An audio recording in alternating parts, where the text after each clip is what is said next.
ஒரு 50 வருஷத்துக்கு முன்னாடி எங்கேயாவது போகணும் அப்படின்னு ஆசைப்பட்டாவே பொங்கல் அன்னைக்கு பஸ் ஏறி என் பாட்டி வீட்டுக்கு தான் போவேன். ஒரே மாவட்டத்தில் இருக்கிறனால ஒரு 4 மணி நேரத்துலேருந்து 5 மணி நேரத்துக்குள்ளே போயிடுவேன். அதுவே நான் இன்ஜினியரிங் படிக்கும் போது சென்னையிலேருந்து ஹைதராபாத் போகிறதுக்கு 12 மணி நேரம் ட்ரெயினில் ஆச்சு. அதுவே வேலை செய்யறதுக்கு அமெரிக்கா போகணும் அப்படின்னு சொன்னோன்னே ஃப்ளைட்டில் 24 மணி நேரம் ட்ராவல் பண்ணி நான் இங்கே வந்தேன். ஆனால் இப்போ நீங்கள் பார்த்துட்டு இருக்கிற இந்த ஒரு ஃப்ளைட்டில் பார்த்தீங்கன்னா சென்னையிலேருந்து அமெரிக்காவுக்கு பார்த்தீங்கன்னா 3 மணி நேரத்தில் வந்துடலாம் நம்ம. ஆனால் இந்த ஃப்ளைட்டை பார்த்தீங்கன்னா 2003 வந்து மூடிட்டாங்க. ஏன் அப்படின்னு பார்த்தோம்னா இது சவுண்டை விட ரொம்பவே வேகமா போறனால.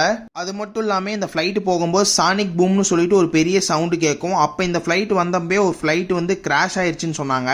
அதனாலே அப்ப இருந்த டெக்னாலஜிக்கு இந்த ஃபிளைட்டை மெயின்டைன் பண்ண முடியலன்னு சொல்லிட்டு மூடிட்டாங்க. ஆனா நாசா இப்ப பாத்தீங்கன்னா சத்தத்தை விட வேகமா போகிற ஒரு ஃபிளைட் மேல ஒர்க் பண்ணிட்டு இருக்காங்க. இந்த மாதிரி ஒரு ஃபிளைட் மறுபடியும் வந்துச்சுன்னா சென்னையில இருந்து அமெரிக்காக்கு 24 மணி நேரம் இல்ல, காலையில சென்னையில இட்லி சாம்பார் சாப்பிட்டதுக்கு அப்புறமா சாயங்காலம் அமெரிக்கால நம்ம KFC சாப்பிட முடியும். நீங்க அதிகமா ஃபிளைட்ல எவ்வளவு தூரம் டிராவல் பண்ணிருக்கீங்க, எவ்வளவு மணி நேரத்துல டிராவல் பண்ணிருக்கீங்க கமெண்ட்ல சொல்லுங்க.